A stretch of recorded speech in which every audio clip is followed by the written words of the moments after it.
I am out here at Penrose Commons with the 2022 GPX FSE450R, and it is a heavier bike. I can tell that by loading it and just walking it down. It is a heavier bike, that is for sure. This is the bike. You can tell that engine's a lot heavier, but I mean pretty much otherwise it's the same bike as the 300R, and I think the frames and everything are pretty much the same across all the GPX bigger bikes. You got the same type of suspension, but my understanding is the spring rates might be different between them. These will be stiffer than the 300, and the 300 is stiffer than the two-stroke 250R, which is actually like a 220. I just like to point that out so people aren't misinformed and thinking they're buying a 250cc bike or 249, you know. This has the oil in it, and I made sure it was topped off good. It should be good. It looked good in my garage. Has the CST tires, so same setup. It also has a insert for the muffler. And this one, maybe the other one was just missing, but it has a rubber plug to plug that hole on the back. The other bike was missing, but it's not like a big deal. No one cares about that. Probably just keeps dirt out of there, but over time it's probably going to fall out anyway, so let's be honest. The controls are the same computer, you know, basically same plastic. Unfortunately, same size fuel tank. Being a 450, I'm expecting it to actually use more fuel. It is fuel injected, for those that don't know. Same with the 300R. It's also fuel injected. The water pump, this bike does run hot. I had it started at home.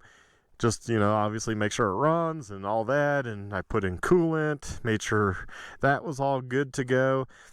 And I guess a lot of people pop the water thermostat housing here off, and then they cut the spring and just let it free flow. That way it's just flowing, because this bike does run hot, and I could tell that just by having it, you know, warming up. It's like, boy, this bike does run pretty hot.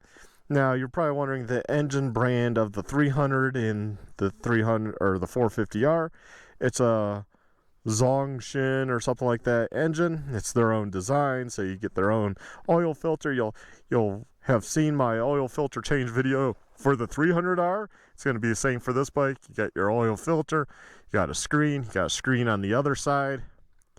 And really, I was going to say you don't really have to pull off the screens, but this one held a lot of oil. So if you want to do a complete oil change, it's probably best to pull them out, check them, and you can buy new ones for a few bucks or something, like, I don't know, $5-8 or $10, something. I don't know.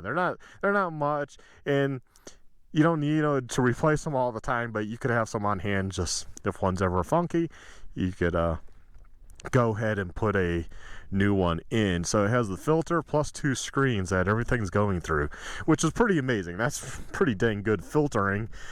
So your oil's filter good. It also holds 1,500 milliliters. So, oh, the bigger one. This one holds 1,600. Okay, this holds 100 more than the 300. So 1,500 for the 300, 1,600 for the 450R. Wow, that's a lot of oil in a modern engine. I know you're going to say, that's not a modern engine. I'm just saying, for anything sold nowadays, moto related, for off-road use, that's a lot of oil, but I like that. I wish my Beta 300RR Racing actually had that much oil, or, yeah, a little bit more. I don't know. More oil, longer oil change intervals you can go. It keeps the engine cooler. It's just, overall, should help out the longevity of the engines. Now, China makes a lot of our goods, makes GoPros, makes Segways, makes Surons, makes Apple products, you know, Android products. They make parts for various motorcycles. They make things for all our bikes. So, you know, I don't see the big deal. I saw some people, well, you're supporting a Chinese company. You know, I don't like supporting the Chinese government. I don't mind supporting the people of China. They're just trying to live their life like everyone else. Unfortunately, you know, they got a, you know, dictatorship with the Communist Party. And the Communist Party has their hand in all the companies there. That's just the reality of it, and I feel sorry for the Chinese people. I don't like the Chinese Communist Party, but the people I have no problems with. So the people that are like, it's a China bike, well, you know, so is my Beta. It has a lot of parts made from China, and you'll probably get aftermarket parts that are made from China. Where's DID chains made? Are they made in China? I don't know. I would have to look up all these parts, so don't hold me to if I name something, but, you know, a lot of parts are made in China, a lot of computer, a lot of components. So, you know, if you get a Trailtech Voyager, how much of that is made in China? You know, I like Trailtech Voyager Pros and Voyagers in their displays. It's made in China, you know. Or you buy an aftermarket gas cap, or you buy turn singles off, it's made in China. So I have nothing against China. I just don't like their government. Like, maybe some people don't like our government. You know, it is what it is. You know, I'm just trying to live my life the best I can. So that's my little, I guess, political rant, but I see people always want to diss Chinese products, but they're typing it on a computer or an iPhone or something that is made in China. So we know Chinese can make great products.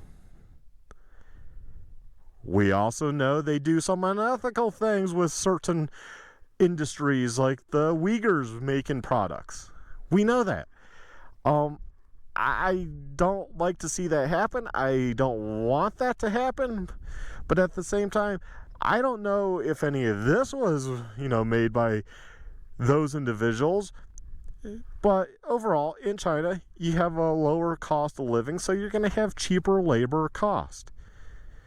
That's just the nature of the beast. And if it wasn't for China, it might be India. If it wasn't for India, it might be Pakistan. If it wasn't for Pakistan, it might be, you know, name another out of the, how many countries are there? 100 and something countries, 200 countries, however many countries there are on this planet.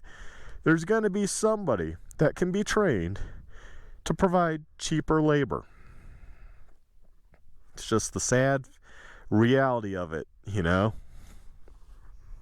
So this is the bike. This bike actually has a twin air filter in it because I got them in, and that's what I've going to use on both bikes. I just haven't changed the other one out, but I will, and it will have a twin air also because, you know, I run a good air filter. Now some will say change the filter cage on all the GPX bikes. I felt around, it feels like it seals pretty well. I mean, you should be treating the seal face of the tacky stuff that we put on to catch the dirt. I mean, if you put that on and it's gonna seal. If you're really worried about it, you could take white lithium grease and you can put it along and put the air filter against that, in, you know, stuff you do for like talcum powder type, if you're going to be in that environment racing, or I guess a big large group. I'm usually out ahead of people. I'm usually the one leading, so my air filters on my bikes tend to not get real dirty. But yes, I put a real trusted branded air filter because the ones it came with are pretty junk. They're junk. Let's just be honest. One had a tear in it, which I kind of fixed with silicone if I had to use it, but then I ordered these guys. I haven't even oiled that one up. That's just going to be strictly his 100% backup as a rental. If somebody comes in, I look at it and I don't have time, I can just boom, plop that in, right? It's going to work. It's fixed. But I wouldn't want to run that as my personal necessarily filter, right, for very long. But for a typical rental, an outing, you know, it's going to be fine. I might change those cages out to better cages, you know. It just, everything adds money. We'll see how they do as rentals, and if I do see a problem checking things over after a rental ride, then, yeah, I'll get that on order, and I might just have them on hand just to have extras anyways. You know, something could happen where it breaks. I see this zip tie is not in quite the spot, and that's one thing that annoys me. A lot of people do this. It's not just the Chinese. They cut their zip ties out so you poke yourself. The ones I saw, I didn't see this one, so I didn't trim it, and it's not quite in the right. Oh, I see, it can't be in the right spot. The frame on this one is right there. Okay, that's why it's down like that. I'll just kind of tuck it like that. That's good to go. Well, I think that's it for the walk around. Here's the miles on the bike. 0.6, and probably what I put on going kind of back and forth on my street. I mean, if you want to call that a test ride, that's really not a test ride. That's just to make sure nothing's loose, right? And anything, if it's going to not work, it's not going to work there. And, you know, my house is right there. So 0.6 miles. And I filled it up this morning. So it has fuel. So let's go ahead and start her up. So thanks for following around this walking video. My kind of rant, just because I'm annoyed at people that are worried about Chinese products, but yet they're going to comment from a Chinese product to your video without thinking things through.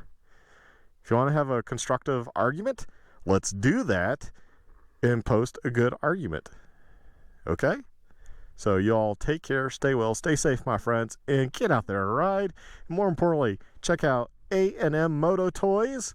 All the links in the description. And yeah, check it out if you want to rent one to see. This bike is heavier than the 300, and it definitely has stiffer springs. So it might not be the ideal NAR bike, but it's a 4-stroke. I wouldn't say it is for Narsburg. It's for this stuff, you know, dual sporting and roads and that type of stuff. Maybe ATV trails. So hopefully you found this video interesting, and subscribe, hit that notification bell, because it really helps out the YouTube algorithm. And you all take care. Have a good one. Bye.